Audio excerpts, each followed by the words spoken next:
Do you think that Georgia and Texas are the most talented teams in the SEC? I want to begin there. Yeah, I think everything reflects that, albeit it's just two games into the season. But I think going into the season, people kind of thought of things that way. Georgia, one of the big factors to me for Georgia is it's so accustomed to winning. We talk about culture again. It's just Georgia turns it on in the biggest games, and I attribute that a lot to Kirby Smart. I think he's one of college football's all-time great motivators. But talent-wise, I watched Texas go into that Michigan game in the Big House and just took that game over right away and established its superiority. That's what really talented teams do. And in both those teams, Texas hasn't proved it yet, but there's a toughness to it. It showed it in that game. It showed it in beating Alabama last year. So, yeah, those are the programs Tennessee's chasing. However, the talent level in this league is so high. It's not as though those teams are just above and beyond, oh, how we ever catch up to them. No, a couple of injuries to anybody now could change the order of things, or one program gets a great player. You look at the recruiting rankings now, and the SEC has never recruited better. And it's always recruits better according to recruiting services than anybody else, but it's better than ever this year. So it's not as though everybody has to wave a white flag. You could get better too, and you can challenge those teams. Caleb, if Georgia is a 10 on the talent scale and Texas is a 9, can we all work with that? Would everybody agree with that? Sure. Okay. What's Tennessee? Caleb, I'm going to start with you. If Georgia is a 10 and Texas is a 9, I think I would probably say, I mean, I can't sit there and say that Tennessee's not a 7 or an 8. Now, again, if you look at the 247 Sports Talent Composite, they're all the way down at 17. But I honestly think there have been some players that were missed on from, and so overall, I think Tennessee's definitely, I would say Tennessee's a 7 right now if Georgia's a 10 and Texas is a 9. But I think Tennessee is better at key spots that could have them push a 9 or a 10. I actually think, and we talked about this, but Tennessee has a quarterback advantage over Texas or Georgia, even though both of them have good quarterbacks. John, would you like to Cavaliers the question, or would you a little dancing by Caleb? What would you have Tennessee's talent level? Probably about a 7.5. I'll go a little higher than Caleb there if we can use decimal points. One of the things when you factor in talent, and that's often related to recruiting and player rankings, but it doesn't always turn out that way. You also have to factor in a system. Do you have the right talent for your system? Amen. And I think Tennessee certainly does on offense, particularly at quarterback, also at running back, also in the offensive line and at receivers. And even the defense, its defensive model, which I think is really good in this era, is it starts up front. You have one of the best defensive line coaches and a really good recruiter of all time in Rodney Garner. And look at how that line's come together. It can make everybody else on defense better. I think most teams now in this era struggle in secondary and in coverage. So even though Tennessee's talent level might be below those teams, that certainly doesn't mean it can't beat them. And I would argue this on a couple of points that you said, and then Caleb, jump in here. So I would argue this. Squirrel White was a 3-star player, but they identified him as being a great fit for the slot, which John alluded to. Also, player development with Rodney Garner is a big part of it, as John alluded to. But, guys, I don't want to sound like a broken record, but I think the motivation and the willingness to give up oneself's personal achievements for the team is also a factor. You don't see 5 stars leaving or 4 stars leaving because they're not playing enough. I could give you countless examples of guys that stayed around, and I think guys like Tyler Barron and the defensive backs that left because they wanted them to, Caleb. Well, I don't know what y'all are talking about, that you have to have the right players for the right system. I mean, if you could run a spread offense, but you can still recruit Jalen Hurd to be your featured running back, of course that's going to work out, guys. Okay, I'm kidding. So reference. Yeah. So anyway, I'd go solid 8, I guess is what I'm telling you. And that's after watching 2 weeks of football. Yeah, I mean, I'm with you on that. I mean, that's what I did say 7 to 8. So John going 7.5 was right where I was, because I said 7 or 8. I agree with everything you're saying, Dave. I want to know how much, and I'll start with John on this, but Dave, I want to know your thoughts on this too, because it did me. How much did the NC State game change your mind that Tennessee is close to their level talent-wise? Because honestly, I thought that they would be good on defense. I didn't think they were that good. John, I didn't know they'd go that deep on the defensive line.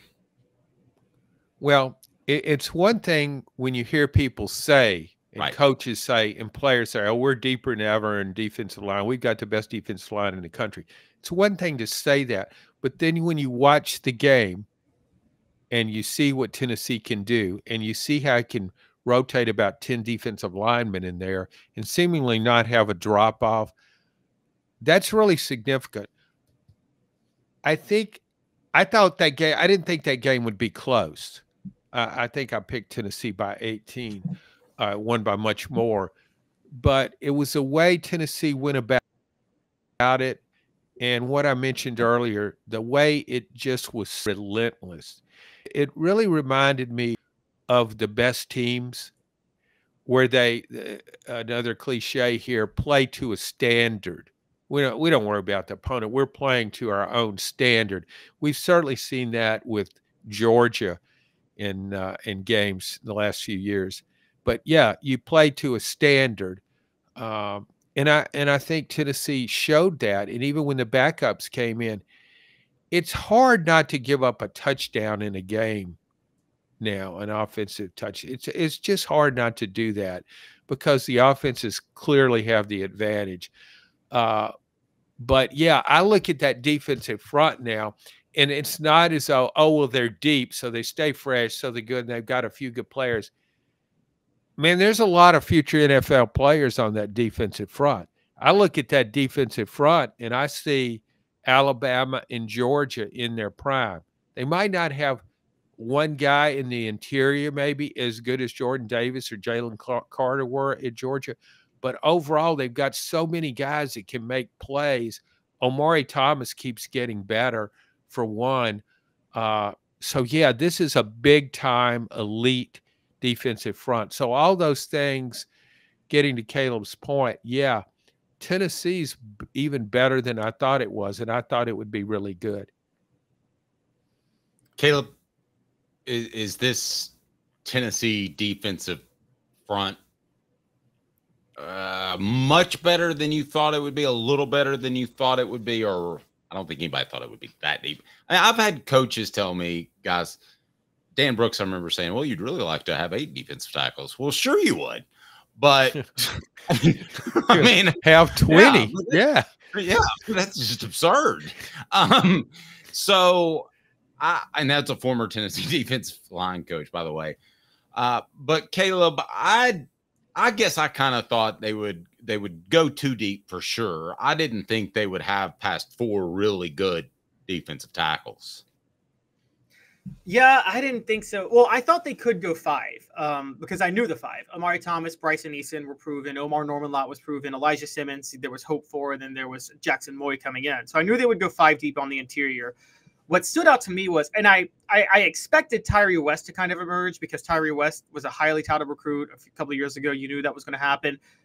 I didn't see Dominic Bailey doing what he did last Saturday. That's a surprise to me. I mean, that's a guy that he's been in the program for 4 years and hasn't made any impact whatsoever. And I just thought that was the guy they missed on for a while. And here he comes and he blows up 2 plays on Saturday. And you are seeing the difference when guys are just that fresh. And, you know, I wonder, it's, you know, to the old basketball reference, used to be like, Do you want a team that can go 10 deep for the NCAA tournament, or do you want a team with like 3 superstars in college basketball in the NCAA tournament? And there's always the debate that going 10 deep versus 3 stars. But guys, maybe I'm wrong, but in football, isn't it clear cut? You want to be able to go 3 deep at defensive line rather than have 1 superstar on the defensive line every time. John? Yeah, I really think so many games now are decided in the fourth quarter by your pass rush. Can you still mount an effective pass rush when the game is on the line? And that's where depth really comes into play. I just noticed on our Twitter board, Travis made the point, but how good is NC State? And that's a fair question, because going back to that Western Carolina game, we're talking about how good Tennessee's defensive line was. NC State couldn't block Western Carolina a lot of times. And I think that's one thing. I think Tennessee's defensive front's one of the best in the country. But you do have to consider the competition to a degree. It's not going to dominate everybody the way it did NC State. I agree. I remember Kirby Smart was just so open and honest when he got that job. He said, we got to get the big athletic guys here. That's what they're missing. And sure enough, that's what they were missing. And you saw how that program changed when they got those guys. Is this defensive line the kind of, for Tennessee, the kind of defensive line that Kirby Smart's talking about? It's probably a little lighter, a little quicker, but how would you compare the two? Because you watch more college football than anybody I know. Yeah, I think it's very similar. Like I said, it doesn't have that anchor in the middle, a high first-round draft pick like a Jalen Carter or Jordan Davis. It's more like what Georgia has now with Stackhouse. But the overall depth and the quickness that you pointed out, Dave, is apparent, because I saw Omari Thomas make a play where he ran down a receiver out in the flat. It might have been a running back who caught the ball, but hustle plays. I'm seeing that with Eason and from Tennessee's other defensive linemen. And always, to me, the best example of that, going way back in time, was when Big John Henderson was in the defensive line with Tennessee. And you'll remember, Dave, his running down a player down the sidelines. I mean, he had really good speed. And but it's not just speed, it's the motivation to do that. And that's one thing I really like about this defensive front. It seems so motivated to get to the ball. And that's the kind of thing that Georgia does, and that's the kind of thing that Alabama did at its peak and can still do to some degree.